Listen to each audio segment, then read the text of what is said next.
کچھ لوگوں کی عادت ہوتی ہے کہ وہ بہت زیادہ چیخ چیخ کے بولتے ہیں اور بلند آوازی سے گفتگو کرتے ہیں۔ یہ عادت بچپن سے انسان کے اندر پیدا ہو جاتی ہے، پھر آہستہ آہستہ آہستہ آہستہ یہ زندگی کا حصہ بن جاتی ہے۔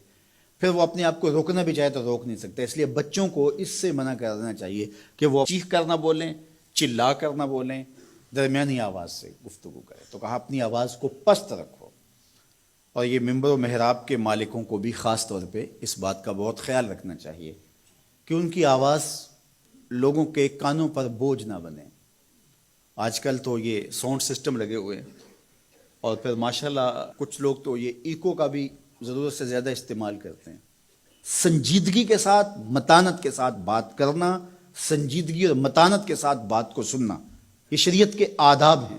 جب کسی سے ہم کلام ہوں تو آپ بھی بلند آواز نہ ہو، اور دوسرا وہ اس کا جو جواب دے رہا ہو اس کی توجہ بھی بھٹکنے نہ پائے، وہ اپنے احساسات سے یہ بات بتائے، اور کہیں جواب دینا ضروری ہو تو حرج بھی نہیں ہے۔ آواز کو معتدل رکھو، خوبصورت رکھو، تو جس طرح بولنے کے آداب ہے اس طرح سننے کے بھی آداب ہے۔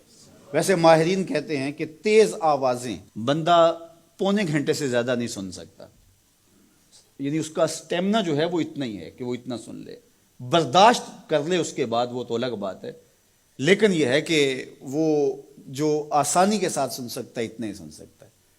تو اس لیے یہ جو لیکچر بھی ہوتے ہیں جو دنیا کی بڑی یونیورسٹی ہیں، وہاں بھی انہوں نے لاکھوں روپے دے کر کے دنیا کے ماہرین بلائے ہوتے ہیں مختلف مضامین پر، لیکن پیریڈ کا دورانیہ یہ نہیں ہوتا کہ وہ 3 گھنٹے کا لیکچر دے رہے ہوں۔ انسان کی جو ہے وہ ایک کیپیسٹی ہے، اس سے آگے نہیں وہ بڑھ سکتا۔ اور مجھے بتائیے انسان کو بنانے والے سے بہتر کون بتائے گا؟ قرآن بتاتا ہے، کیا بتاتا ہے؟ وَغْضُضْ مِنْ صَوْتِكَ، اپنی آواز کو پست رکھو۔ باقی اس کے الگ احکام ہیں کہ اذان دے رہے ہیں، آپ کسی کو پکار کر رہے ہیں، جنگ میں رجز ہے یا کوئی اور بات ہے۔ ابھی لائٹ چلی جاتی ہے اور دور تک لوگ بیٹھے ہیں تو مجھے لامحالہ طور پہ اونچا بولنا پڑے گا، میری آواز اونچی ہے تو میں کوشش کروں گا آخری شخص تک آواز پہنچے، وہ ایک الگ بات ہے۔ لیکن اب یہ آواز ایسے ہی سب تک پہنچ رہی ہے، تو ان آداب کو جب ہم سمجھتے نہیں ہیں تو اپنی بات کو اچھی، کچھ لوگ سمجھتے ہیں کہ زور سے بولیں گے تو لوگوں کے اندر بات اترے گی، ایسا نہیں ہے۔ بات زور سے بولنے سے نہیں اترتی، بات دلیل سے اترتی ہے۔ رومی علیہ رحمہ فرماتے ہیں کہ بادلوں کے گرجنے سے نہیں، پھول کھلتے ہیں بارش کے برسنے سے۔